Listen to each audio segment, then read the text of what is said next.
Thank you. Representative Metcalfe. Thank you. Thank you, Chairman, and thank you for being here this afternoon still. It was mentioned early on in the questioning the study that Governor Wolf commissioned, a $1.8 million study from McKinsey and Company to report on cost-saving initiatives for this year's budget proposal that the governor presented to us. In that, what was admitted by the administration's efforts was that they were looking for a mechanism to right-size the workforce, and that mechanism was to offer early retirement. Now, all the details that you don't have, we don't have. According to what was answered earlier, it sounds like the administration hasn't spoken with the retirement systems related to that proposal, and the company that they contracted with have not spoken to you. Is that correct? That's correct. That's correct. We've been told by the administration that their proposal would not include PACERs and members. Thank you. We've talked a lot today about debt, and it's been mentioned several times, especially by former Representative Grell, that if we just pay the debt, and I think from one of the questions, that could be one of the biggest things that we could do to try and address some of the pension problems that we have here in Pennsylvania. According to the numbers that I've seen, it looks like our unfunded liability now is about $62 billion between the two of you added together. Yeah, the surge is $19.5 billion. And we're 42.7, I believe. So up in the 60+ billion range of unfunded liability. So if we went with the governor's program of allowing an early retirement, and based on that study, they're expecting to backfill 80% of those positions out of the 50% that they expect that are going to take the early retirement. From my perspective, that's just going to increase pension costs.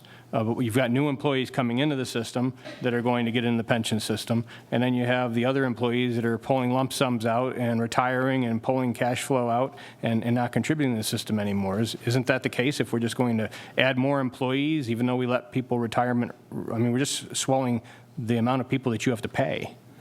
From this perspective, this is where the details really matter, and we haven't seen those details. But we know in the past, the pension system has had an increase in the liability that they've had to pay as a result of early retirement incentive programs. So talking about paying down the debt, if we paid the $62 billion or so that we owe right now in unfunded liability today, based on the history of the market over the last 10 years, with your expected return of 7.5%, we'd have an unfunded liability already tomorrow, isn't that right?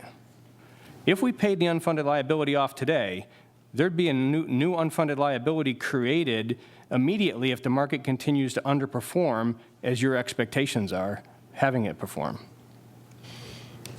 If we started from scratch, our employer normal cost would go from 32.5 down to, I think the blended is 7.7. So the employer cost would drop significantly. And you're right, one of the variables is... I'm just talking unfunded liability. Well, just strictly unfunded liability, not employer costs. Unfunded liability, pure unfunded liability. Too. As long as, if the employees keep paying their amount, the employers keep paying 100%, and we hit the 7.25, you would have no unfunded liability. But you're right, if the investment returns were under 7.25, you would start to accrue a new unfunded liability. Which the last 10 years, they have been under 7.25. For the past 10 years. For the past 10 years. For the past decade, they've been under. On the average, yeah.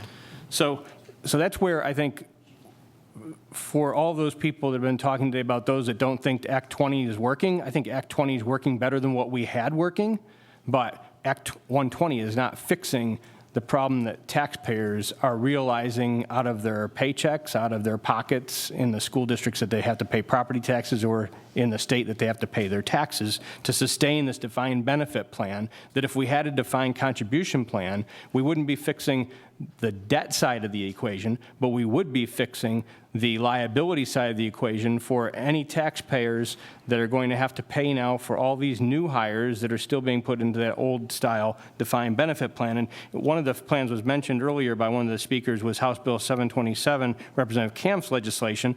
And my understanding is that from PERC and from the IFO that no actuary working with those two entities came out and said there was any cost associated with it, like was referenced earlier, nor can anybody point to any example example in the world where those costs have been a reality that were identified earlier. So claiming that there's this boogeyman on the pension issue that's going to come and get everybody if we start to actually change like the corporate world has.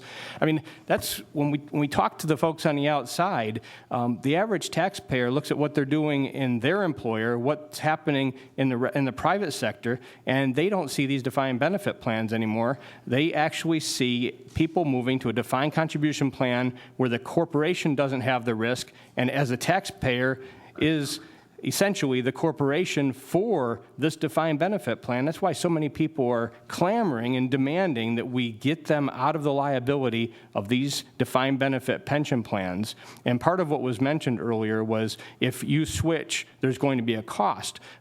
My proposal would be to say, sirs and PSIRs, if you all want to bid on the future DC plan, we ought to have you bid on it, because I think we can put it out there, and there's plenty of folks out there that can manage these DC plans that aren't going to charge us as much as you would. So, sirs and PSIRs, I think defined benefit plans, they need to come to an end. We need to move in the direction of a defined contribution plan, pure and simple, to reduce taxpayer liability.